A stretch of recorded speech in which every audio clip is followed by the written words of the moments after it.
जय जगन्नाथ। आज आम षष्ठ श्रेणी साहित्य सुधा बईर आउ गोटे विषय पढ़ा जाऊँच जार नाम है हॉकी। हॉकी एक गद्य अटे जहाँकि 13 नंबर पेज रे अच्छी। वर्तमान चलो देखा था।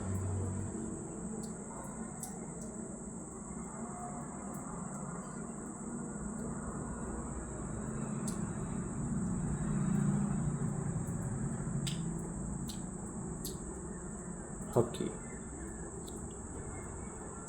2 नंबर विषय हॉकी विषयटी प्रथमे आरंभ करिबा। खेलिबा को किए भल न पाए। खेल खाली आमको आनंद दिएनी,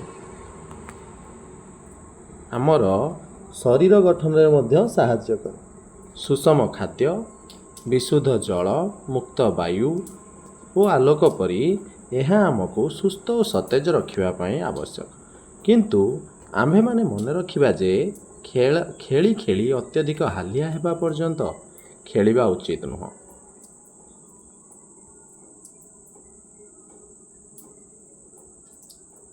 स्वास्थ्य आमर अमूल्य संपद। स्वास्थ्य ठीक थिले आमे विभिन्न कार्य करने को समर्थ हो। नियमित व्यायाम अंग चालनार आम शरीर को कर्मठ और बलिष्ठ करे। एथिजोगु स्वेद आकार रे, स्वेद माने कौन, झाल आकार रे देहर दूषित अंश बहिर्गत हो जाए। आमे व्यायाम करने समय रे घन घन प्रश्वास नेउ एवं यह द्वारा आम शरीर भीतर को प्रचुर अम्लजान जाए। व्यायाम द्वारा आम शरीर रे मांसपेशी दृढ़ हुए। जो माने प्रतिदिन शारीरिक परिश्रम करती सेमानक निमंते व्यायाम विशेष भाव में आवश्यक हुए नहीं। अच्छा, जो माने शारीरिक परिश्रम करती सेमानक निमंते व्यायाम विशेष भाव में आवश्यक हुए नहीं। कहीं ना से माने शारीरिक परिश्रम करुचंती, किंतु जो माने मानसिक परिश्रम करती जेमिति कि पाठ पढ़ती चिंता करती सेमानक पई यह एकांत प्रयोजन। कौनटा ना व्यायाम। अनेक प्रकार खेल थिले हैं, मुख्यतः यह को 2 भाग में विभक्त कराई। केतेक खेल को घर भितर और केतेक खेल को घर बाहर खेली हुए। तो खेल आम 2 प्रकार खेलती, गोटे है घर भितर, गोटे है घर बाहर। तो कहल देखी, ताश, पशा, ludo, carrom, chess, ping ping प्रभृति खेल साधारणतः घर भितर खेली हुए, किंतु डुडू, football, hockey, cricket, volleyball, kho kho ये सबू बाहर खेला जाए। आहुरी मध्य टेबल टेनिस, पुची प्रभृति घर भितर खेला जाए और बाहर भी खेला जाए। गुड़िक मध्यरु केतेक खेल प्रकृत में विदेशीय हेले हैं आम देश रे विशेष लोकप्रिय हो पारे। फुटबॉल खेल परी हॉकी रे खिलाड़ी माने 2 दल हो खेलती। प्रति दल रे 11 जन खिलाड़ी रहती।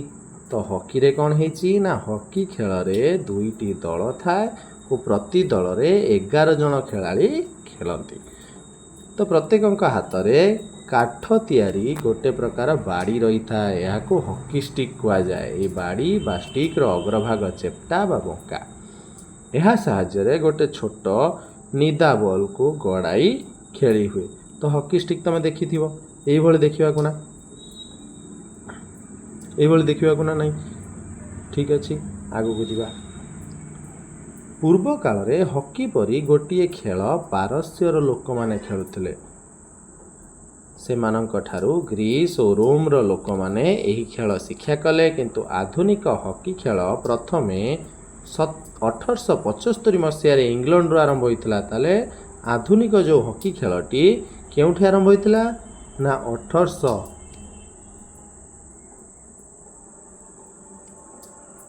आधुनिक हॉकी खेल प्रथमे 1875 मसीह इंग्लैंड आरंभ होता।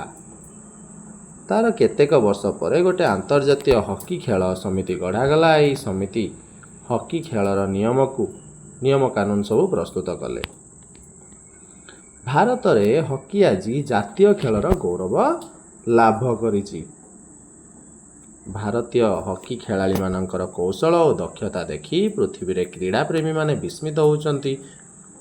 1928 ମସିହାରେ ହଲାଣ୍ଡ ଦେଶରେ ଯେଉଁ ଅଲିମ୍ପିକ୍ କ୍ରୀଡ଼ା ଅନୁଷ୍ଠିତ ହୋଇଥିଲା ସେଥିରେ ଭାରତୀୟ ଖେଳାଳି ଦଳ ହକି ଖେଳରେ ବିଜୟୀ ହୋଇ ସ୍ୱର୍ଣ୍ଣ ପଦକ ଲାଭ କରିଥିଲେ।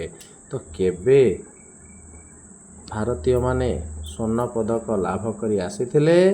ନା 1928 ମସିହା ହଲାଣ୍ଡ ଦେଶରେ ଅଲିମ୍ପିକ୍ କ୍ରୀଡ଼ାରୁ ସ୍ୱର୍ଣ୍ଣ ପଦକ ନେଇ ଆସିଥିଲେ। ଏହାପରେ କ୍ରମାଗତ 5ଟି ଅଲିମ୍ପିକ୍ କ୍ରୀଡ଼ାରେ ଭାରତ ହକିରେ ଶୀର୍ଷ ସ୍ଥାନ ଅଧିକାର କରିଥିଲା। 1964 ମସିହାରେ ଟୋକିଓଠାରେ ଅନୁଷ୍ଠିତ ଅଲିମ୍ପିକ୍ କ୍ରୀଡ଼ା ପ୍ରତିଯୋଗିତାରେ ମଧ୍ୟ ଭାରତ ହକି ଖେଳରେ ବିଜୟ ଲାଭ କରି ତା'ର ପୂର୍ବ ଗୌରବ ଅକ୍ଷୁଣ୍ଣ ରଖିଥିଲା। ଭାରତ ହକିରେ ପଥ ପ୍ରଦର୍ଶକ ହୋଇ ରହିଛି।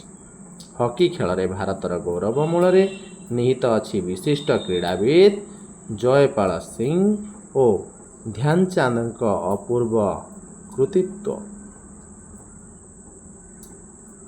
ଧ୍ୟାନଚାନ୍ଦଙ୍କ ଜନ୍ମ ଝାନ୍ସୀ ଅଞ୍ଚଳରେ ହୋଇଥିଲା। ଧ୍ୟାନଚାନ୍ଦଙ୍କ ଜନ୍ମ କେଉଁଠି ହେଇଛି? ଝାନ୍ସୀ ଅଞ୍ଚଳରେ। ବାଲ୍ୟକାଳରୁ ହକି ଖେଳ ପ୍ରତି ତାଙ୍କର ବିଶେଷ ଆଗ୍ରହ ଥିଲା। ସେ ଜଣେ ଉଚ୍ଚ କୋଟିର ଖେଳାଳି ହୋଇଥିବାରୁ ଲୋକମାନେ ତାଙ୍କୁ ଝାନ୍ସୀ ବୀର କହୁଥିଲେ। କାହାକୁ ଝାନ୍ସୀ ବୀର କହୁଥିଲେ? ନା ଧ୍ୟାନଚାନ୍ଦଙ୍କୁ।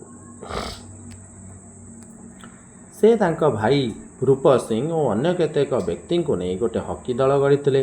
ପୃଥିବୀର ବିଭିନ୍ନ ଦେଶର ହକି ପ୍ରତିଯୋଗିତାରେ ଏହି ଦଳ ବିପୁଳ ବିଜୟ ଲାଭ କରିଥିଲା। 1936 ମସିହାରେ ବର୍ଲିନ୍ଠାରେ ଅନୁଷ୍ଠିତ ଅଲିମ୍ପିକ୍ କ୍ରୀଡ଼ାରେ ସେ ଭାରତୀୟ ହକି ଦଳର ନେତୃତ୍ୱ ନେଇଥିଲେ।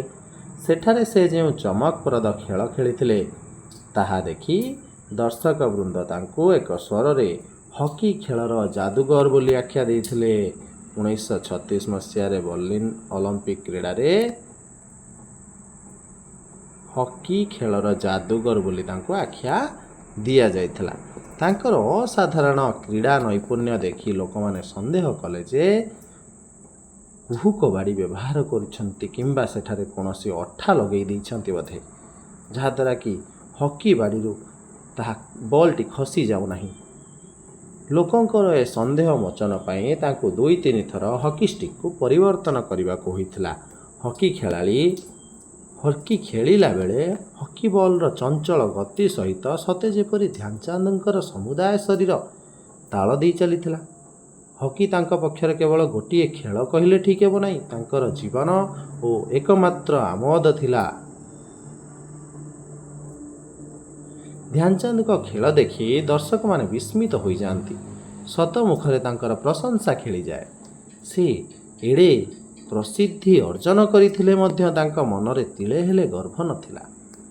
ସେ ତାଙ୍କ ସଂସ୍ପର୍ଶରେ ଆସୁଥିଲେ, ସେ ତାଙ୍କର ସରଳ ଓ ନିଡ଼ାମ୍ବର ସ୍ୱଭାବରେ ମୁଗ୍ଧ ହୋଇଯାଉଥିଲେ। ଯେଉଁମାନେ ତାଙ୍କ ସଂସ୍ପର୍ଶରେ ଆସୁଥିଲେ ସେମାନେ ତାଙ୍କର ଯେଉଁ ସରଳପଣିଆ ନିଡ଼ାମ୍ବର ସ୍ୱଭାବରେ ମୁଗ୍ଧ ହୋଇଯାଉଥିଲେ, ଖୁସି ହୋଇଯାଉଥିଲେ।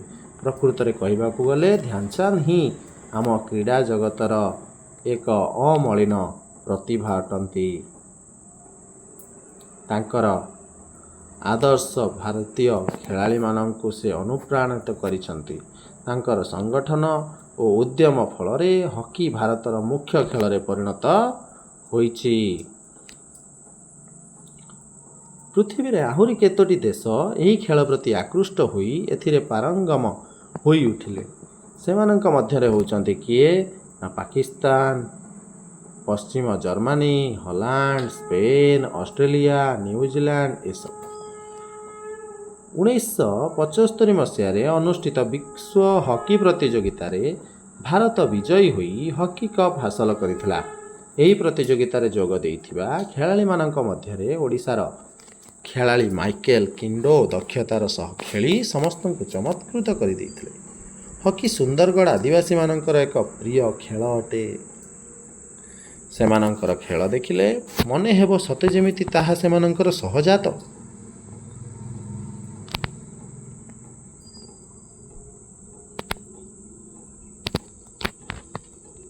ବର୍ତ୍ତମାନ ବିଷୟଟି ସରିଯାଇଛି। ଛୋଟିଆ ବିଷୟଟିଏ ଥିଲା, ଆମେ ଏହାକୁ ସମ୍ପୂର୍ଣ୍ଣ ରୂପେ ସାରି ଦେଇଛନ୍ତି।